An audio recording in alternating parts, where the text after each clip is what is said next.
আপনার কফি আমা দিতে বলছে। তুমি তাহলে তোমার প্ল্যান মতো কাজটা করেই ফেললা। কিসের প্ল্যান? তুমি বলেছিলে না আমাকে যে আমি যদি কখনো তোমার সঙ্গে চিট করি তাহলে বাই এনি চান্স তুমি যদি কোনোদিন ফিল করো যে তুমি আমার সাথে চিট করবা আর আমি ওই শোকে মারা যাওয়া তো অনেক দূরের কথা, আমি তোমার সাথে রিভেঞ্জ নিতাম। আমি দেখতাম যে তুমি কিভাবে সুখে শান্তিতে সংসার করো, আমি এটা শেষ পরিণতিটা দেখতাম এবং তোমার লাইফটাকে আমি একদম তেজপাতা বানায় তারপর ছাড়তাম। এত সহজে আমি সবকিছু মেনে নিতাম না। আপনি তাহলে স্বীকার করলেন আপনি আমার সাথে চিট করছেন? না, আমি স্বীকার করছি না।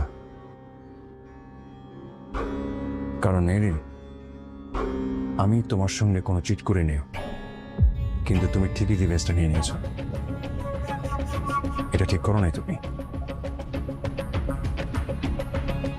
হাত ছাড়েন। যদি না ছাড়ি? আমি বলছি আমার হাত ছাড়েন। যদি না ছাড়ি? না চললে চিৎকার করে সবাইকে জানাবো যে আপনি জোর করে আমার হাত ধরছেন।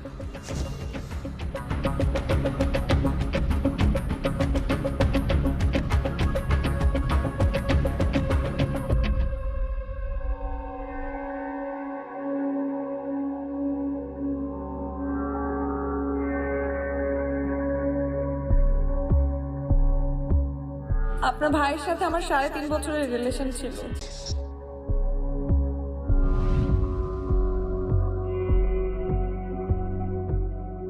সামির, আমি পুরো বাড়ি তোমাকে খুঁজতেছি, তুমি এখানে দাঁড়িয়ে আছো কেন?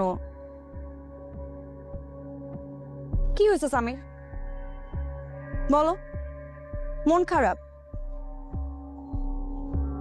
সামির, তুমি শুধু তোমার ভাইয়ের হাত ধরাটাই দেখলা, এরপর কি হয়েছে, কি বলেছি, কি করেছি, কিচ্ছু দেখলা না, ওখান থেকে চলে আসলা। সামির, ভালোবাসার প্রথম কন্ডিশন হচ্ছে বিশ্বাস। আমাকে তোমার বিশ্বাস করতে হবে সামির। পৃথিবীর আর যে কেউ যা ইচ্ছা ভাবুক না কেন, কিন্তু তোমার তো আমাকে বিশ্বাস করতে হবে, তাই না?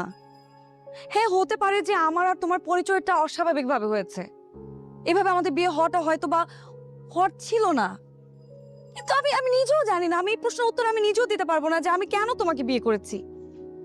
আমার নিজের কাছে সেই উত্তরটাও নেই। আমি পৃথিবীর কারোর কাছে জিজ্ঞেস করে পাবো না মনে হয় এটার উত্তর। আমি তোমার সম্পর্কে কিছুই জানতাম না, তারপর আমি বিয়ে করছি। একটা কথা কি জানো, জন্ম